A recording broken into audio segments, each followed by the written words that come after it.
Hey everyone, it's Sony Jackson again with Strategic Success Tools, and today I have a real treat.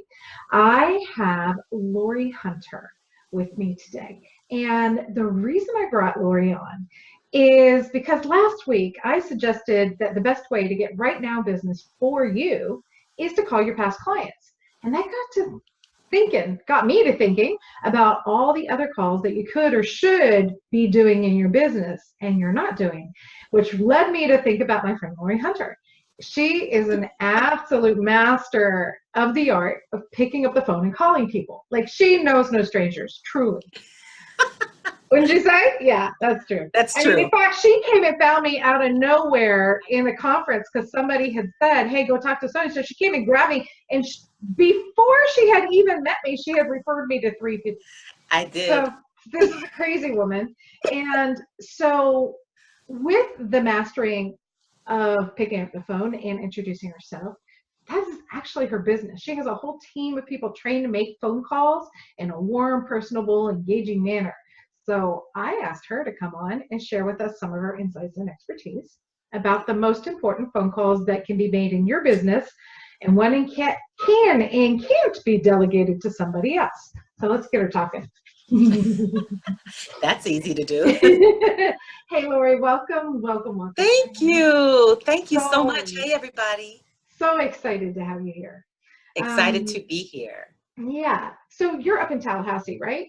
Yes, I am. But you don't sound like you're from Tallahassee. Ha ha!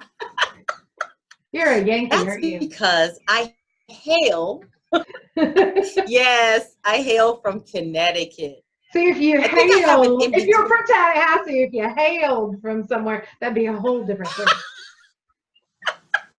Right? Okay. So yeah, I think my accent people kind know of me. You're in like, between. Yeah. yeah. Okay. So you're actually from Connecticut. I am. Right. So you speak. I'm not going to call it the King's English. You speak standard. No, it's actually called standard American English. It's a Midwestern accent. Really? Yeah. My dad's from Alabama, but he was an Army colonel, and he had to learn to articulate in a different manner. Wow. Yeah. So anyway, all a tangent because that's what I do. I asked you to come on because I really do know you have some insights about this stuff. So let's break it down. There are a lot of calls that can be made in a business. And are there any that actually require that business owner to be the person at the end of the phone? I would say yes, because you are the person they fell in love with. You are the person that they met. Your product, your services through you is what resonated with your clients. So at some point, for instance, if I'm offering a program that my client is offering and the person has some issues that they want to discuss with my client, the business owner, then I would refer them back to them and say, Sony will get back to you. I will make sure I email her right now to let her know to give you a call as soon as possible so you can discuss these issues with her regarding her program. So sometimes they need to hear from you just because it's your program and you know it more intimately. But in terms of like picking up the phone and call, like we've all been to these conferences and like Chris Williams says, pick up the phone and call people. So do I have to be the person to do that? I mean, those calls need to be made, right? Do I have to be the one? They need to be made. I don't think you have to be, because when you make that impression on them, they remember you.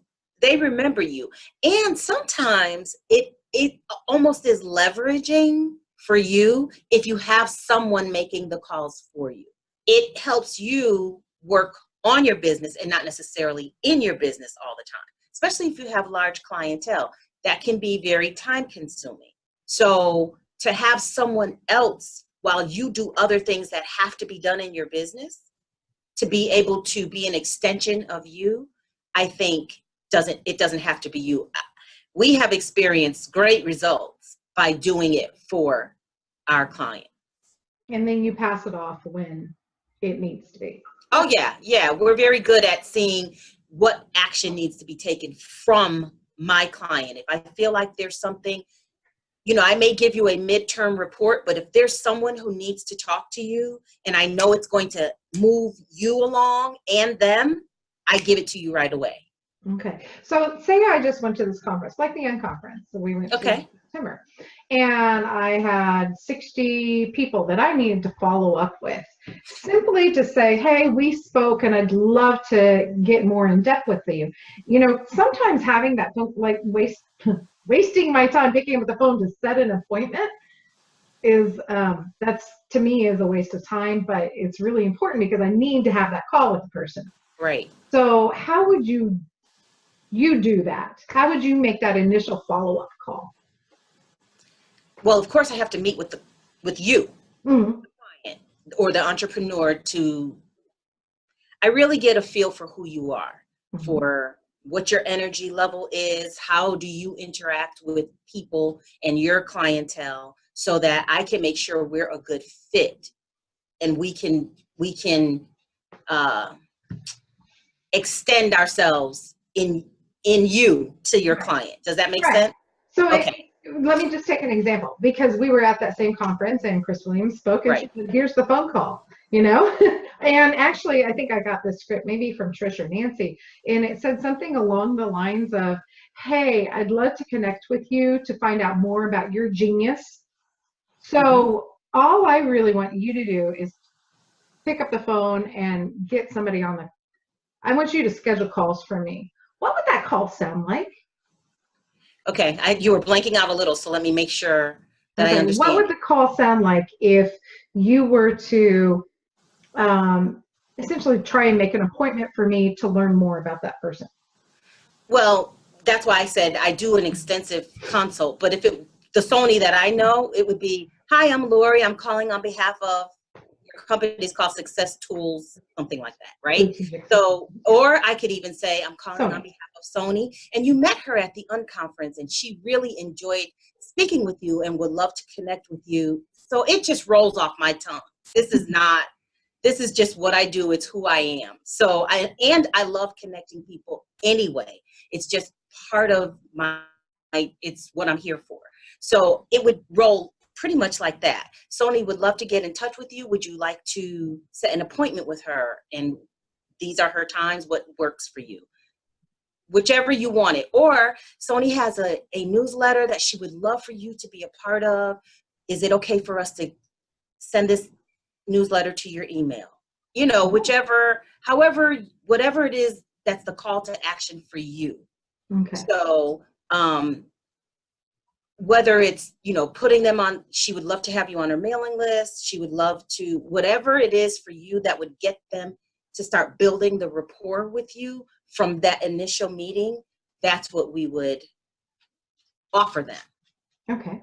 Yeah. So tell me a little bit, because I may have people who are not quite ready to hire you.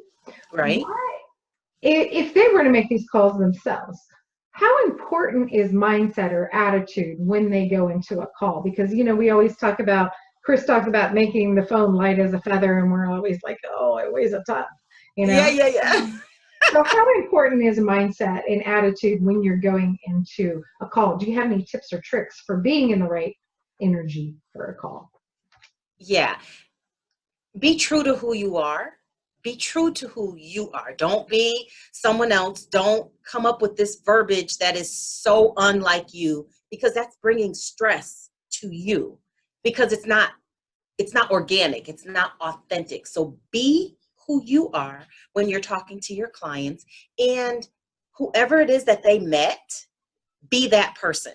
So they probably didn't meet somebody who's depressed and cranky and doesn't want to say hi. That's probably not who they met at whatever function. So whatever was making you feel good and they came into contact with you and you met them, be that person. That's the individual that they wanted to share their business card with. That's the individual that they engaged with.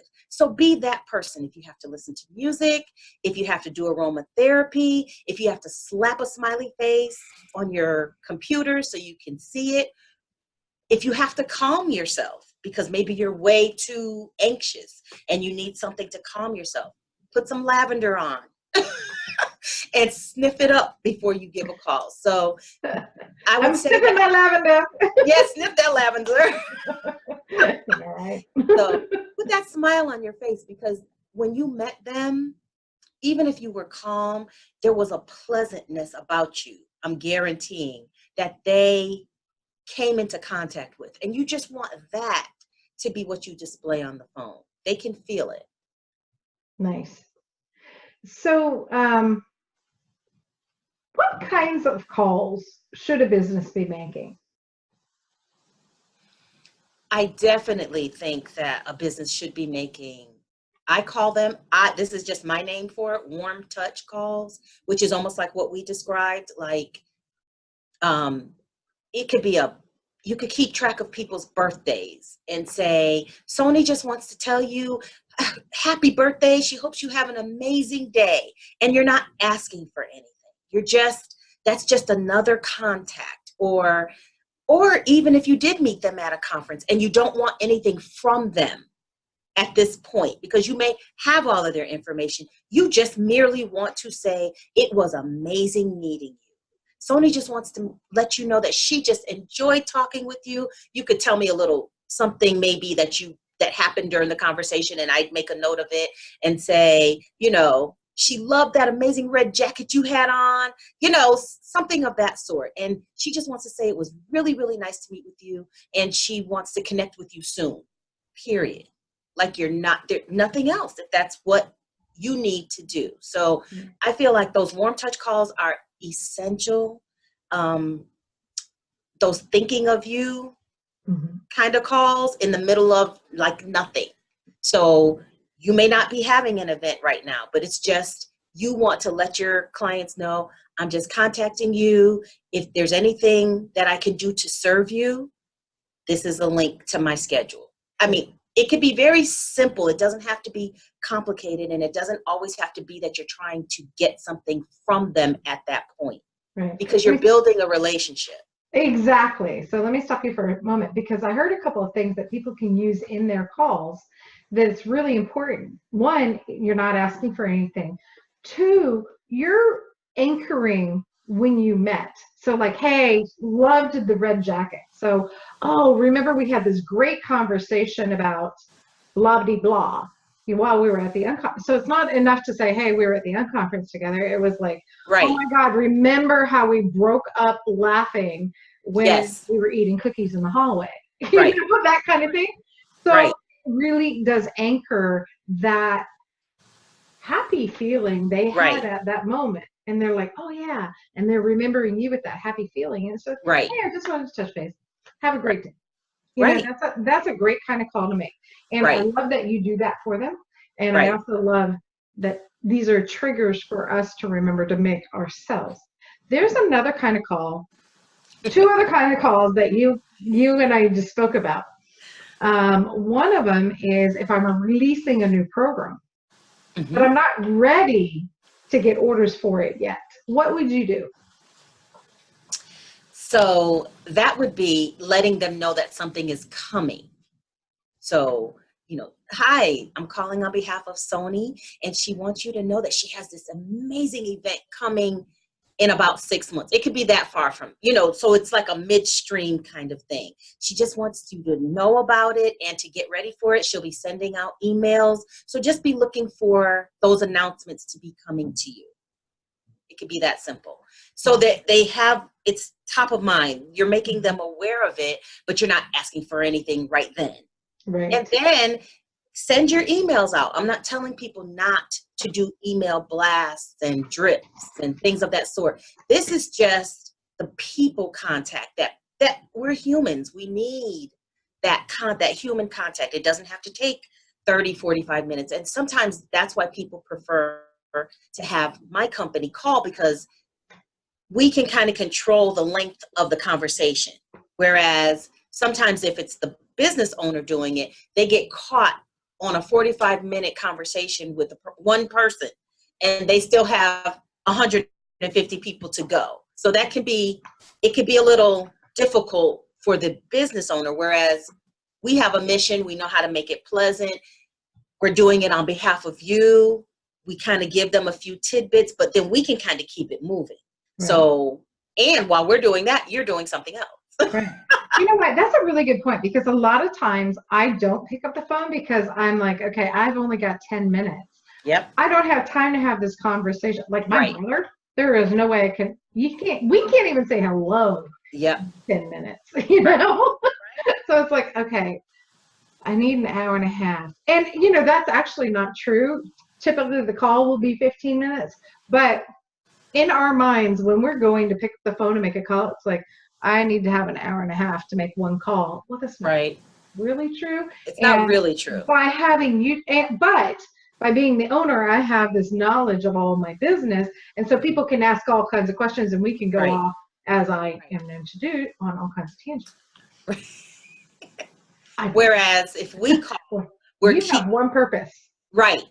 We have, it's purposeful and it's intentional. So we make intentional calls to get through what it is that you need for them to get through. And then it's not taking a long time. So that really helps the business owner as well. Does that make sense? Absolutely. And my time is more expensive than your time in my mind.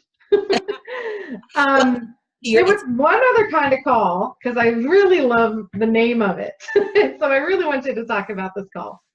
Okay, so these are BITS, BITS, meaning it's an acronym for butts in the seats. And these can be physical seats, physical butts, or digital, electronic seats and electronic butts. So you're trying to get people into your program. You need people to be in your program. So it may be some type of a membership or some type of digital program. And it may be an event. You may be having a physical event and you need someone to call. So that could be two types of things too. So it's letting people know about it and seeing that they're interested in it, or they've already said they're interested in it and you're confirming that they're going to come and put their butts in the seats. Yeah, I think you did this for WPN for some event in my past life. I remember you calling and I'm like, I already said I was going. And you're like, yeah, we're just confirming that. And I was like, well, I'm going. I think it was. I signed up for it. Yeah, I think it was. Especially with free events, that is a really good thing. Hey, just making sure, you know, where it may be free to me because I signed up for another one of the programs, it became free. And so because I don't have actual cash invested in that, it's a great tool for that kind of situation. I don't know that I would do it for a completely free event. I would do the calls, hey, don't forget to come. Right. But, you know, if it's a paid event, if I've paid $2,000 to be there, you know, my butt is going to be in that seat. Right. You'd be surprised. You know, people are so busy and they double book, or they have every intention, but they don't put it in their calendar. You know, I was doing some calls, a monthly call for someone who had a monthly event, and it's a monthly event. It's on the same weekend every single month without fail. You'd be surprised how many people I would call to remind them, and they'd be like, oh, shoot, I forgot. I thought I put it in my calendar. And this is the same every month now, every month. You know what? I do that with my monthly meetings completely. Somebody just asked me if I was going to the chapter meeting. I was like, yeah. Oh, shoot. It's the second Saturday already? Oh, my God. How did that happen? We were just there. It's just life at this point. That's the pace that we're living. And those reminders, even your dental appointment or your doctor's appointment, you see that they start calling you and saying, leaving you some type of message to tell you, just a reminder that you have your doctor's appointment tomorrow at 10 o'clock, you know? So it's important. Yeah, it is. Well, Laurie, it's been a pleasure. I don't want to keep you too long. And how, if we don't want to make these calls ourselves, how do we get you to do it for us? Well, you could go to my website, and that's We Follow Up For You. That's really plain and simple. We follow up for you.weebly.com. All right, and I'll make sure to put the link under this recording because that's really important. Her name is Laurie Hunter, and she's a master at conversation. Love it, love it. Love what I do. You're very welcome. My pleasure. Have a great day. Thank you. Bye.